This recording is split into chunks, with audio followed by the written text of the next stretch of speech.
The chill of the morgue clung to Yael Benami's memory, a phantom touch of the sterile steel that had held the bodies of the men she'd killed. Bodies that now haunted her even more than the knowledge that those men had meant to kill others. She traced the rim of her coffee cup, the lukewarm liquid doing little to soothe the knot of anxiety twisting in her stomach. It was a routine flight, Paris to Tel Aviv, the usual pre-flight briefing, a blur of flight paths and passenger manifests. Yet, beneath the veneer of normalcy, the weight of her mission pressed down, a familiar burden that had settled deep within her soul. The air in the briefing room, a nondescript office at Ben Gurion Airport, felt thick with unspoken directives. Sunlight streamed through a narrow window, illuminating dust motes dancing in the stale air. Yael sat amongst a sea of uniformed figures, her own plain clothes, simple blouse, and slacks deliberately chosen to blend in to avoid drawing undue attention.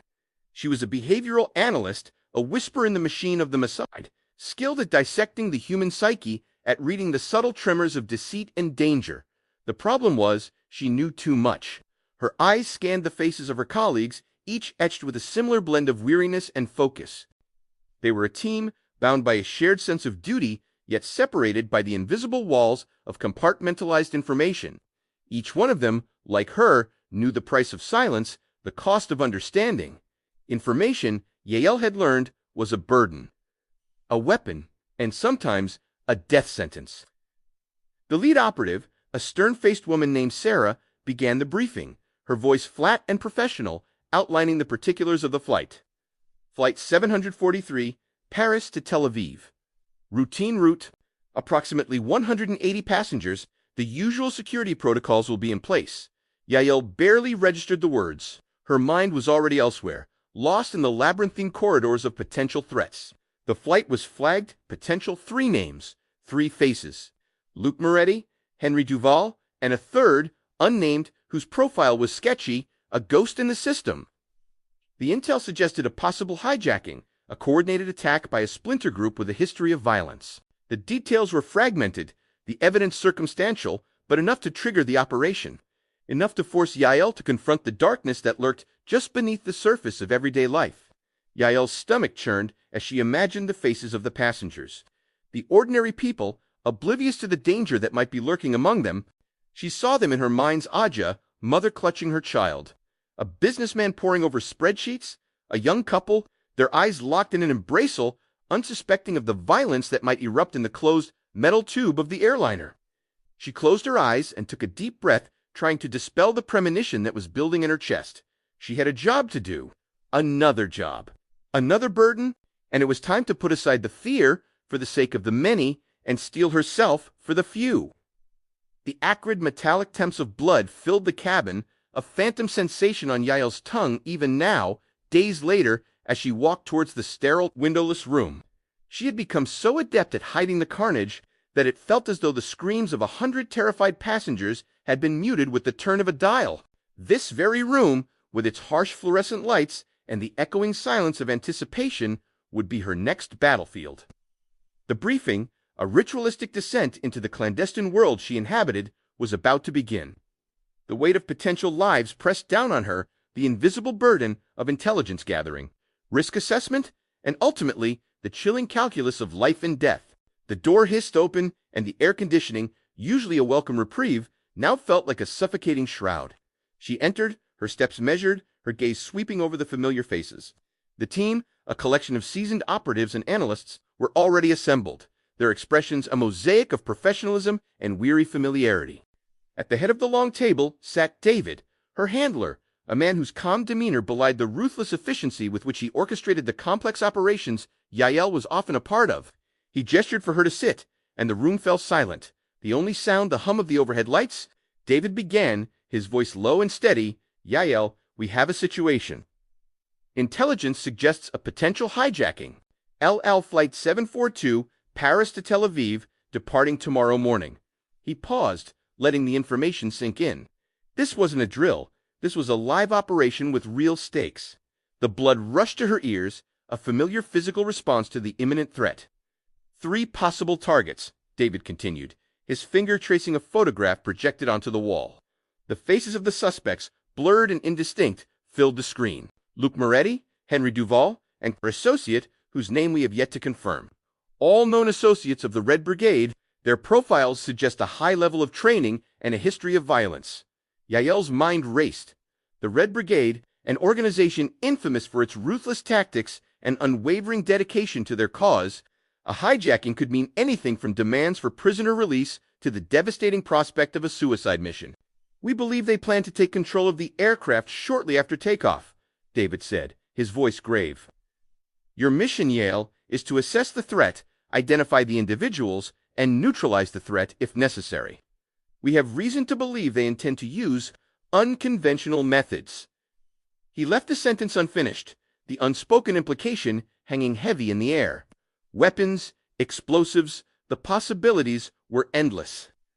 The weight of the mission settled on Yael's shoulders. She would be expected to blend in, to observe, to evaluate, and to make the crucial decisions that could mean the difference between life and death. The burden of responsibility, the ethical ambiguities, the potential for irreversible actions all were already beginning to churn within her, the storm brewing within. David laid out the details: boarding passes, passenger manifest, specific instructions. Every angle of the plan meticulously laid out, designed to minimize the possibility of failure. She studied the photographs, memorizing the faces, etching them into her memory. This was a dance of shadows and deceit, of silent assessments and calculated risks. As she absorbed the details, Yael felt a familiar tension coiled deep inside her. The knowledge, the burden, the weight, all ready to explode in an instant. The lives of hundreds, perhaps, would depend on her ability to see through deception, to make the impossible choices, and to execute the unthinkable. The acrid temps of blood, a metallic whisper against the sterile air, was a phantom taste Yael still couldn't wash away. Even as she smiled and offered a warm welcome to the boarding passengers, she walked the aisle, her movements practiced, her face a mask of polite efficiency, a stark contrast to the memory replaying in her mind the muffled thud. The widening eyes, the final shuddering breath. Now she was just another air hostess navigating the confined space of the Boeing 777. The overhead bins clanged shut.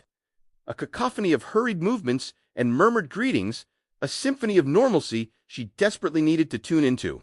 Her eyes scanned the faces, each a fleeting impression, seeking the telltale signs, the nuances that the intelligence briefings had drilled into her. Fear, anger, excitement, all emotions were irrelevant. She looked for the cold calculation, the veiled threat that would mark the target. Two men stood out, etched in her memory from the dossiers. The first, Luke Moretti, a man in his late 30s with sharp, calculating eyes and a slight tremor in his hands as he adjusted his expensive Italian suit. He'd been seated in 23B near the wing, offering him a clear line of sight down the cabin and a quicker access to the emergency exits if things went awry. Yael noted the way he held his boarding pass, clenching it almost protectively. He kept his gaze firmly fixed on the overhead compartments, a deliberate attempt to look unassuming like any businessman with carry-on luggage. The constant scanning gave him away, though, his eyes darting from face to face, assessing, calculating. Henry Duval II was more outwardly relaxed, lounging in 47A, closer to the rear. He had the careless air of a seasoned traveler, yet something felt off. His casual demeanor masked a keen observation, a quickness in his eyes that didn't belong to casual observation. He was casually dressed in a leather jacket and dark jeans, and his hair was neatly combed, but his face had the taut quality of a person constantly suppressing something. He was reading a newspaper, but she noticed his fingers tapping a rhythmic pattern on the armrest, a nervous tick that betrayed his apparent composure.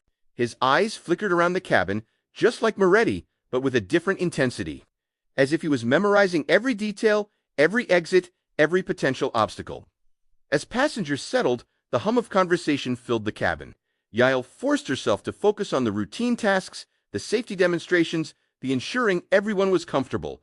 But beneath the surface, the tension coiled tighter with each passing moment.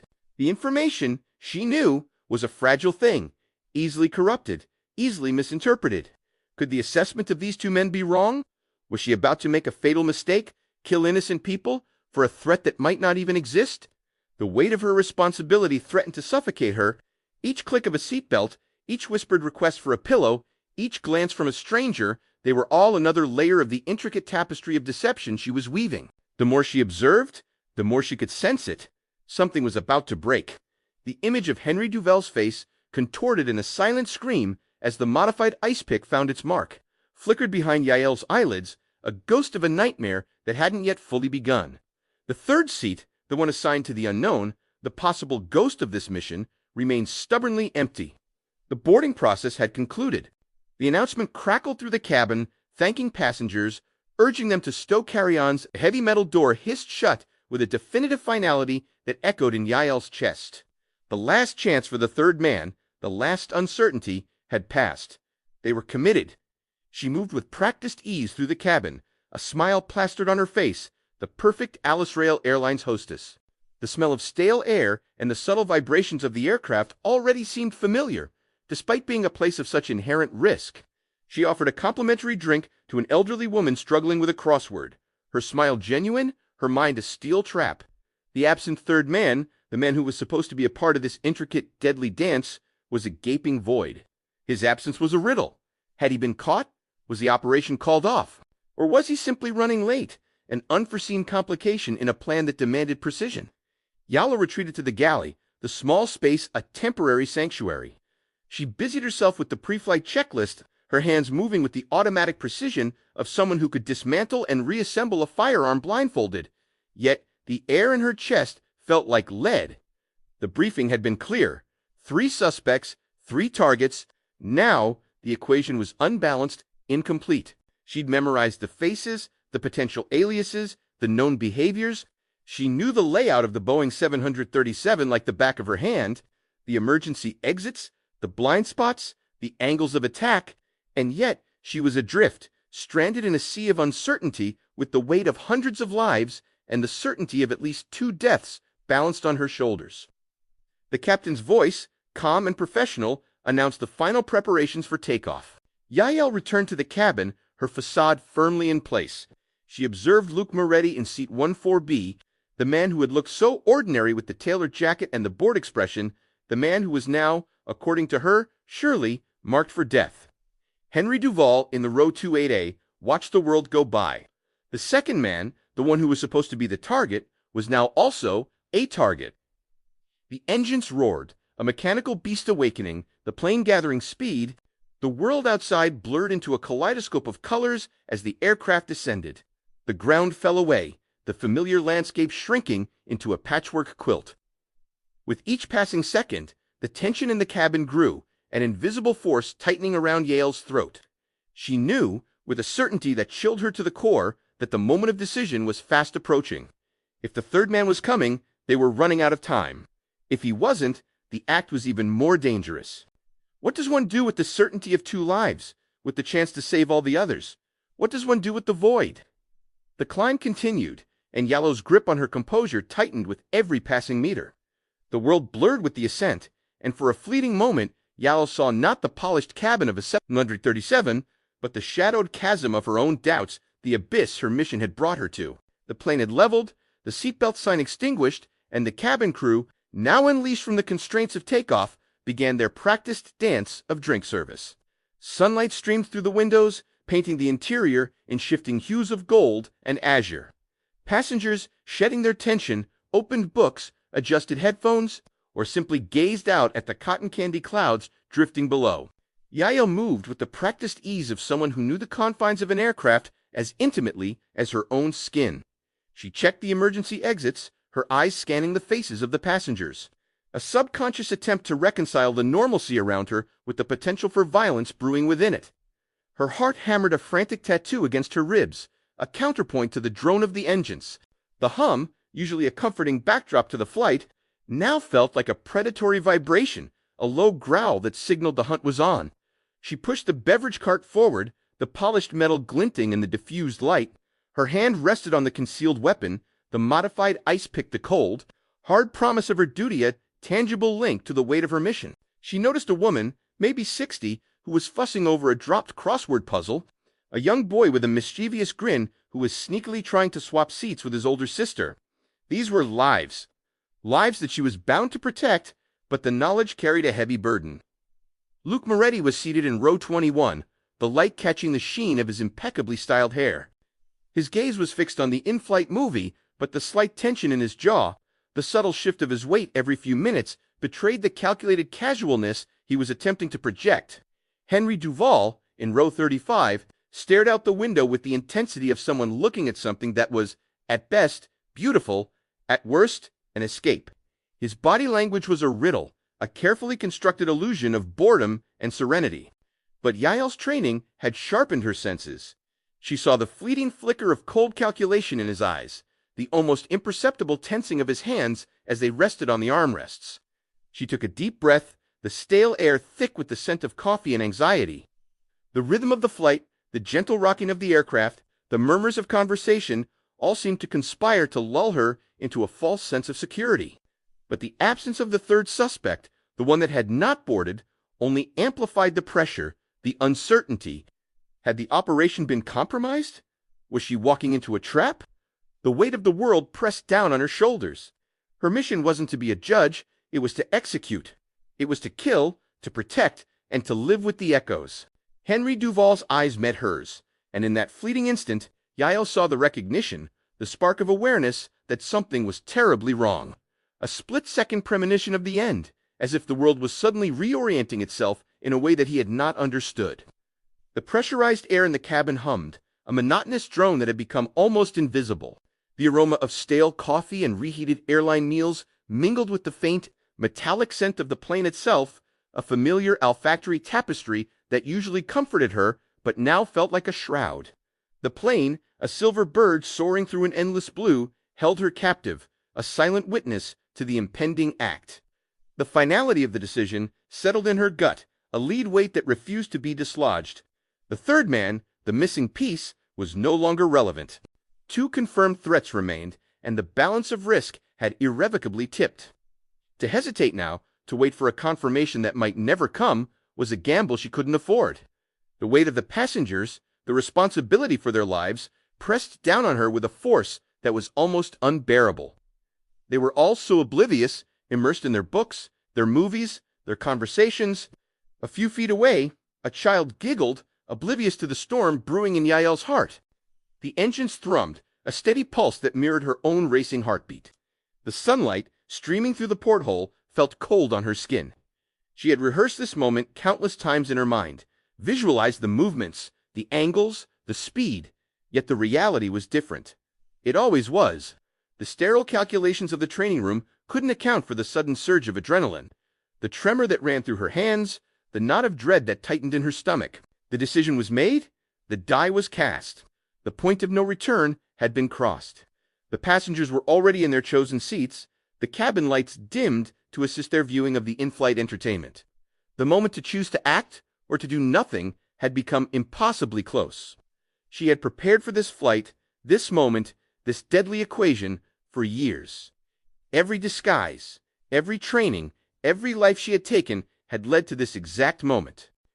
She moved deliberately, as if in slow motion, her practiced smile plastered on her face as she moved towards Luke Moretti in the seat. Her movements were a rehearsed dance, the steps ingrained in her muscle memory. Every fiber of her being screamed at her to stop, to turn back, to find another way. But there was no turning back. There was no other way. This was the only way. The mission, as they called it, the lives of the innocent depended on it. And perhaps a small part of her, the soldier who embraced the darkness, knew this was her destiny, to be the one to ensure the safety of those around her. She was a silent, unacknowledged warrior, ready to do the impossible, to stare death in the face and smile. The scream died in Luke Moretti's throat, a strangled gasp swallowed by the roar of the engines as the metal ice pick slid home. Yael's hand, seemingly offering a refill of his ginger ale, moved with a practiced grace honed over years of brutal training. The silver glint of the weapon disappearing as quickly as it had emerged, the world tilted on its axis, the cabin hummed with the quiet clatter of the beverage service. Passengers chatted, oblivious. The overhead lights cast a soft, muted glow, reflecting off the polished metal of the service carts. The air was thick with the manufactured comfort of pressurized air. Scented faintly with the aroma of reheated airline food, Yael's own breath hitched, a shallow, controlled intake of air.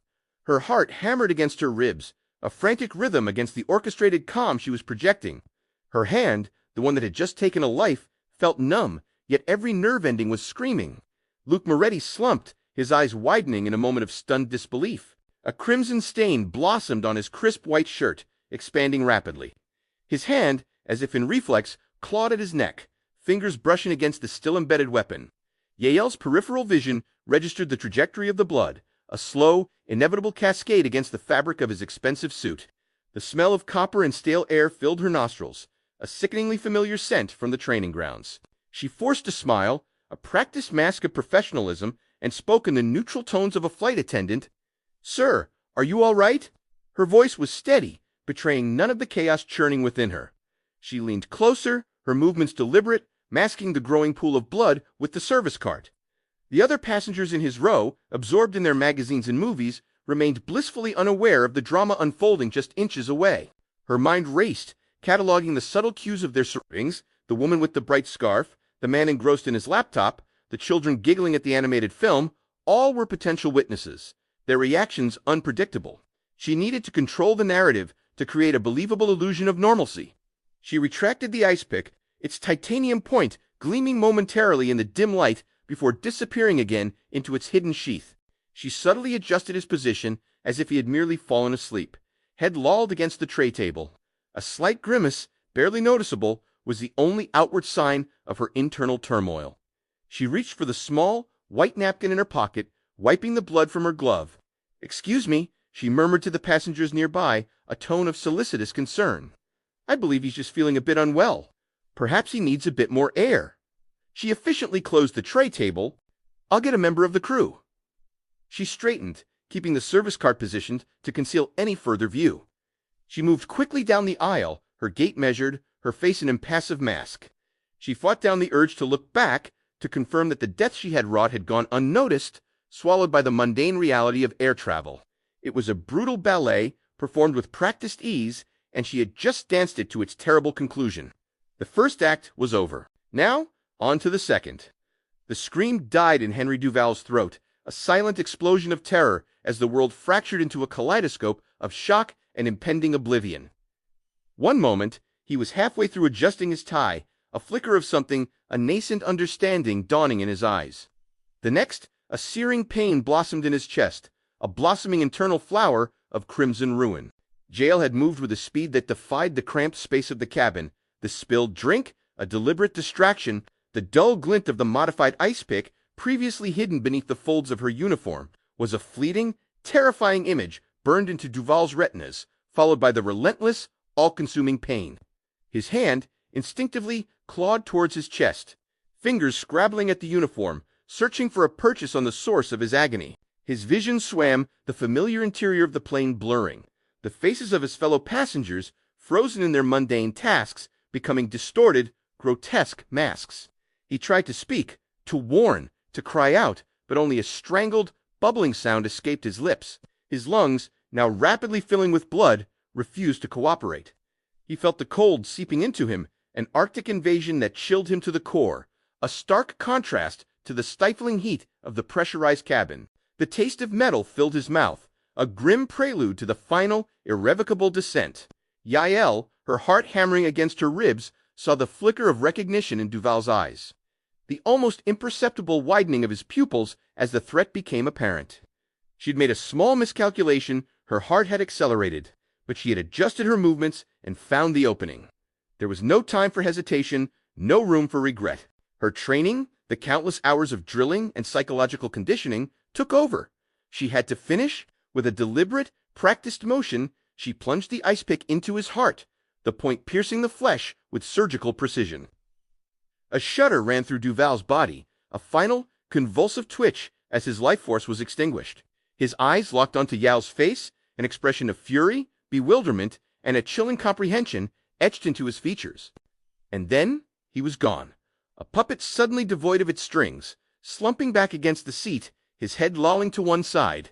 The red stain was quickly spreading across his expensive Italian suit, a crimson bloom against the neutral tones of the cabin. Yael quickly withdrew the weapon, the metal slick with blood. Her hand, steady despite the adrenaline surging through her veins, returned the ice pick to its concealed pocket.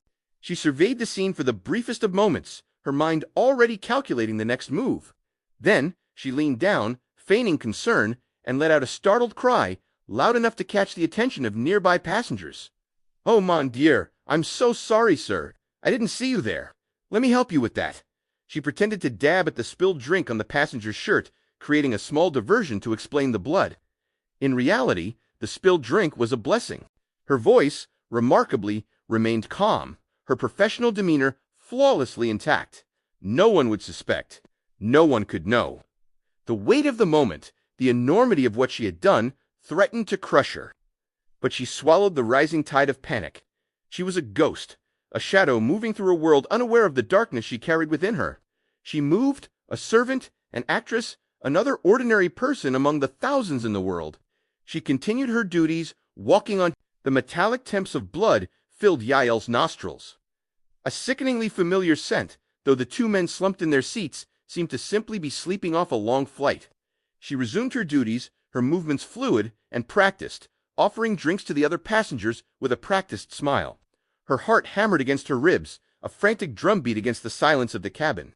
She moved deliberately, forcing a calm she didn't feel. Each step was a gamble, a tightrope walk between normalcy and detection.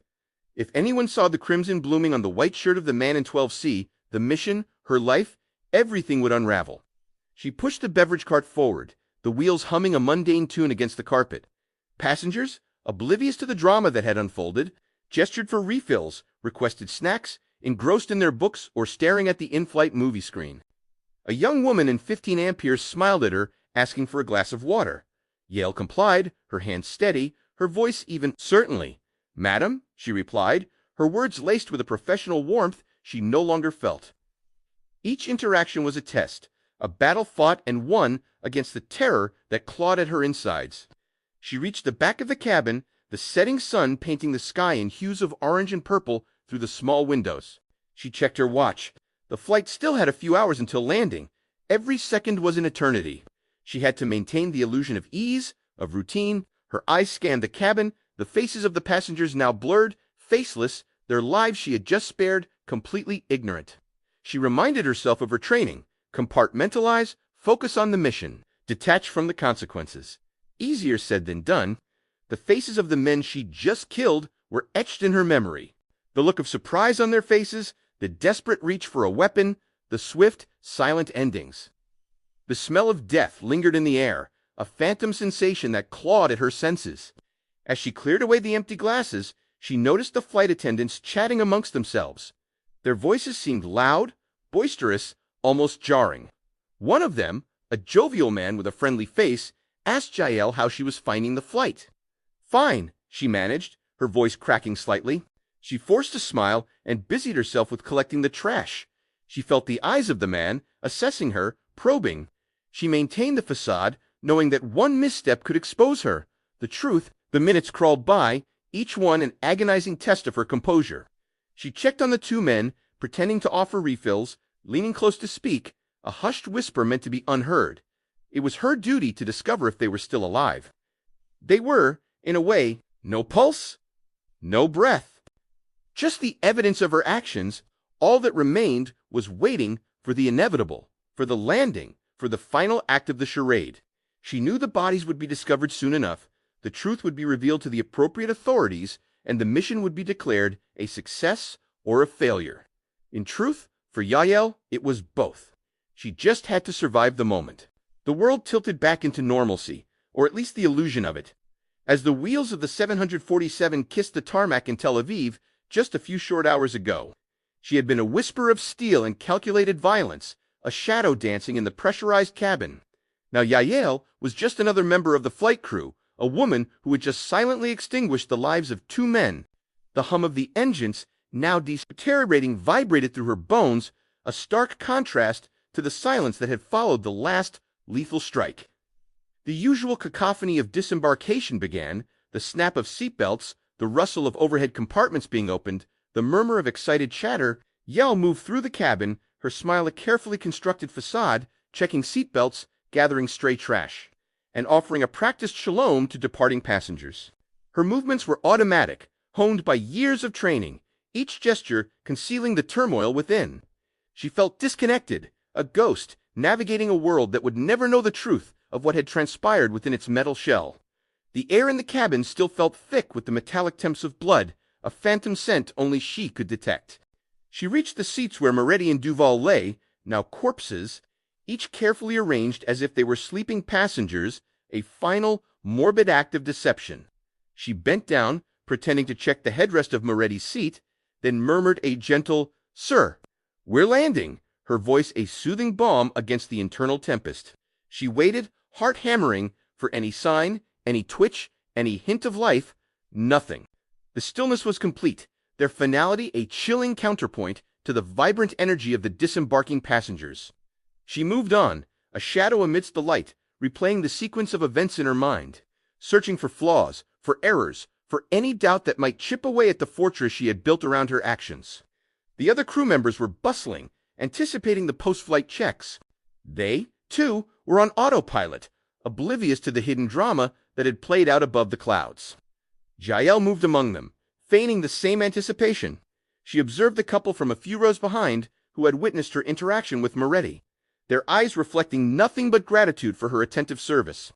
As the first passengers began to file out, she offered a genuine but carefully controlled smile to each, a silent plea for forgiveness she knew would never be heard. She had to stay composed. She had to maintain the mask. Security personnel and airport staff began to gather, the first harbingers of the post-flight routine.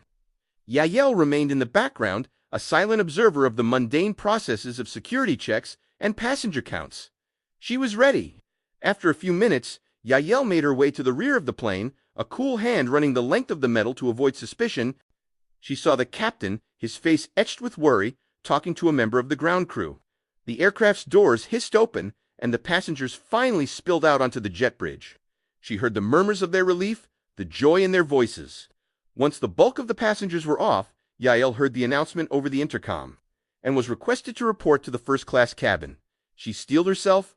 It was time. The world tilted on its axis, a silent scream trapped in Yael's throat as the second man slumped. The metallic temps of blood, a phantom taste on her tongue, and she knew, with chilling certainty, that she was now bound to the silent covenant of the dead. She maintained her practiced smile, her movements fluid as she righted the cart, the spilled drink providing the perfect cover for the slight commotion. "Oh, I am so sorry," she breathed in accented French. Feigning a clumsy stumble, her voice a mere whisper of apology that barely registered above the hum of the engines. The eyes of the surrounding passengers flickered with momentary annoyance, then quickly moved on. They had no inkling of the scene that had just unfolded, the life-and-death struggle that had transpired in the space of a heartbeat. They remained comfortably cocooned in their world of in-flight movies and lukewarm coffee, oblivious to the fact that they were mere inches from annihilation. She straightened her heart, a frantic drummer against her ribs, and resumed her service. The adrenaline, a raging storm within her, was slowly beginning to recede, leaving behind a hollow ache. Her legs felt unsteady, each step a conscious effort. She moved, offering drinks, engaging in the meaningless pleasantries of a flight attendant, her every fiber screaming with the need to break, to run, to confess. But the training, the discipline, the years of conditioning held her in place. She was a machine now, programmed to execute, to disappear. The rest of the flight blurred, the descent, the landing, the inevitable chatter of passengers, the mundane ritual of disembarkation. Yael navigated it all with a detached precision. She made her final checks, feigning the practiced solicitude of a seasoned crew member, her gaze sweeping across the rows of seats. Her eyes lingered on the two still forms, their faces eerily peaceful. It was a macabre tableau, a private monument to her actions, a secret only she would carry. The plane taxied to the gate, the screech of tires grating against her nerves. As the passengers began to gather their belongings, preparing to disembark, Yael knew her moment was approaching. She felt a profound sense of detachment, as if she were a ghost, observing the world from a hidden vantage point. The door opened with a hiss, and the first passengers began to file out. Yael moved along the aisle, offering the standard farewells, a mask of professionalism firmly in place. "Have a good day," she murmured, her voice strangely devoid of emotion. Her insides felt like a churning whirlpool of conflicting emotions. Relief, yes, but also a growing dread, a realization of the weight she now carried. At the threshold, she paused, her hand brushing against the doorframe, a last lingering touch to the vessel that had become her stage. Then she stepped off the plane. The floodgates opened. The illusion of normalcy dissolved as the harsh reality of her actions crashed over her. She knew that the Mossad, the silent puppeteers, would be there to ensure any loose ends would be safely tied, any evidence swept under the rug. She was just another pawn in a high-stakes game. And as she watched the passengers stream into the airport, a wave of dizziness washed over her. She turned away from the scene, her heart screaming at her to run, to escape. She allowed herself to move quickly before anyone noticed the cracks in her facade, the exhaustion etched on her face. She slipped through the crowded terminal and towards the anonymous anonymity that the Mossad had built to shelter her within. The sterile fluorescent lights of the debriefing room seemed to amplify the silence, a silence that held more weight than the twin deaths she had orchestrated at 30,000 feet, inside the windowless chamber. The air hung thick with the scent of stale coffee and bureaucratic dread. Mirroring the heavy cloak of silence the agency would cast over the events of Flight 743, her performance review, when it came, would likely be a detached assessment, a recitation of tactical success devoid of the raw, brutal truth of what she had done. Yael sat rigid, her back ramrod straight, waiting. The senior analyst, a woman with eyes as cold and sharp as shards of glass, finally broke the silence. The initial findings are conclusive. The subjects Moretti and Duval were confirmed operatives of the Shadow Brigade, a cell known for its extreme tactics. Their intent was to seize the aircraft and weaponize it against Ben Gurion Airport. Your actions neutralized the threat, preventing a potential catastrophe. Your efficiency and precision are noted in the report. The analyst's voice was as flat and toneless as the metal table between them. Her words, though praising, felt like a judgment, the praise a means to an end. Yael's gaze drifted from the analyst's face, tracing the lines of the bland, government-tissued furniture, and she prodded, already knowing what was coming, already bracing herself. The emotional aspects of the mission, the analyst continued, her gaze unwavering, are acknowledged. You followed protocol and exceeded expectations by remaining covert until the threat was removed. Minimizing collateral damage, Yael's stomach twisted. The emotional aspects was a clinical euphemism for the fact that she had ended 2 lives, that she had stared into the eyes of men, seeing their disbelief as she silenced them. She remembered the metallic temps of blood in the air, the stifled gasps, the sudden, unnerving stillness. These were things that couldn't be measured, filed, or quantified. The report, when it was finally delivered, was a monument to clinical detachment. The language was precise, antiseptic, almost devoid of feeling. Subject Ben-Ami successfully neutralized to hostile targets, no casualties among civilian passengers or crew. Mission objective achieved. Recommendation, further evaluation. There were numbers, percentages, graphs illustrating target acquisition and response times. There were no words, however, about the man whose last glimpse of life had been her face, the way their eyes widened with the dawning of death, nor the heavy weight of it. The document closed with a final, chilling assessment: performance. Effective, the word effective was a cold epithet, a testament to her mastery of violence, a confirmation of her ability to function within the chilling calculus of the Mossad. It was a measure of her ability to bury the humanity necessary for such brutal efficiency. The weight of it, the coldness, settled in her chest like a stone. She was a weapon, and the report declared her effective. The metallic temps of blood still clung to her memory, the ghost of a warmth she had extinguished hours ago, a warmth that now mocked her with its absence. Yael sat in her Spartan apartment, the sterile white walls reflecting the fluorescent glare of the kitchen light. Outside, the Tel Aviv night hummed with the indifferent rhythm of a city that had no idea how close it had come to oblivion, a city she had sworn to protect.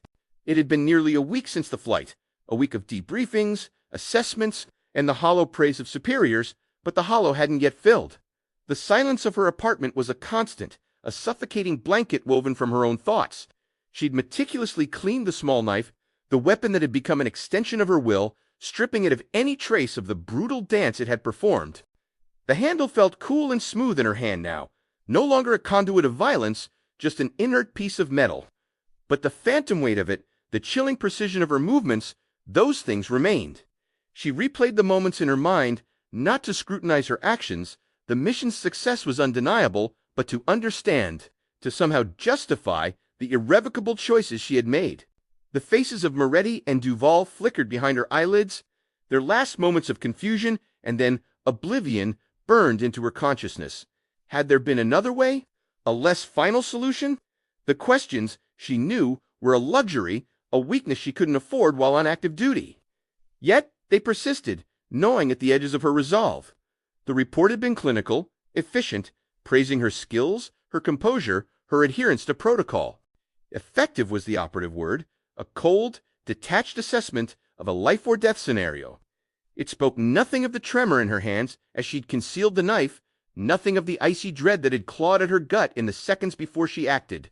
It omitted the hours of sleeplessness that followed, the way the ordinary noises of the city, a siren, a dog barking, had become echoes of the scream that never was. She got up and walked to her small, sparsely furnished balcony. The city stretched before her, a glittering tapestry of lights, each representing a life, a story, a world that she, in a moment of terrifying clarity, had been forced to defend. The weight of that defense settled upon her shoulders, a crushing burden of responsibility. She, a behavioral analyst, a woman trained to understand the complexities of human nature, had become an executioner. And she knew, with a certainty that chilled her to the core, that this wouldn't be the last time. This wouldn't be the final cost. The endless cycle of shadows, of threat and response, of fear and violence would continue, drawing her back into its embrace again and again.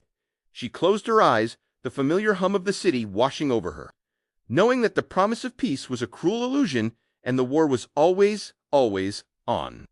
The weight of 2 lives extinguished pressed down on her, a burden she knew would never truly lift, not even in the quiet of her secure apartment. She remembered the stark realization that dawned on Moretti's face as the ice pick met his carotid artery, a moment frozen in time, the sudden emptiness of Duval's eyes. It didn't matter how many times she replayed the events in her mind, she couldn't escape the fact that she had ended lives. The sterile efficiency of the training, the detached execution, couldn't erase the cold, hard truth: she had killed. The apartment itself offered little solace. The walls, once a comfort, now seemed to press in, the muted tones reflecting the hollowness within. She stood by the large window overlooking Tel Aviv, the city lights below a glittering mockery of the darkness in her soul. She hadn't slept well since the mission. Each time her eyes would close, the ghosts of the flight, the chilling efficiency of her actions, would revisit her like a tormenting, cruel master. She could still smell the cloying scent of airplane disinfectant, the metallic tang of blood she hadn't even allowed herself to acknowledge in the moment, the way the hum of the engines had masked the final gasps of the men she'd killed. She reached for a glass of water, her hand trembling slightly. It wasn't the violence itself that haunted her, though the thought of it did not comfort her. It was the knowledge that she could do it, that she had been honed, shaped, and prepared for that singular purpose. The mission, she knew, had been deemed a success. The passengers, oblivious, had gone home. The potential hijackers, neutralized. Israel, protected, but at what cost? What was the true price of such protection? The official report, she knew, would speak in terms of efficiency, of a job well done. It wouldn't mention the way the sunlight on the tarmac had felt wrong that day, the way the world seemed suddenly too bright. It wouldn't acknowledge the ethical quagmire she found herself in, the blurred lines between right and wrong, the chilling reality that the security of a nation could depend on the calculated taking of a life. The mission had been successful, but the victory tasted like ash. She knew she would be debriefed, assessed, and perhaps reassigned, but the internal scrutiny, the constant questioning of her own actions, would continue long after the official evaluations had been filed away. She would carry the weight of that decision, the echoes of the silence that followed the strikes. The city lights twinkled, a constant reminder of the lives she had saved, the lives she had taken. The cycle, she knew, was unending. The threats, the intelligence, the desperate choices, they would come again, inevitably. She knew there was no escaping the burden. The knowledge that the world demanded such actions, actions that the world would never truly comprehend. She was a weapon, honed and shaped by circumstance and training, a tool in the shadows. And she knew, with a certainty that chilled her to the core, that the time would come again when the weight of those decisions would press down on her, demanding action, demanding sacrifice, again and again. She closed her eyes, the image of the men still fresh in her mind, and felt the familiar dread of knowing that the burden of such decisions would fall again and again and again.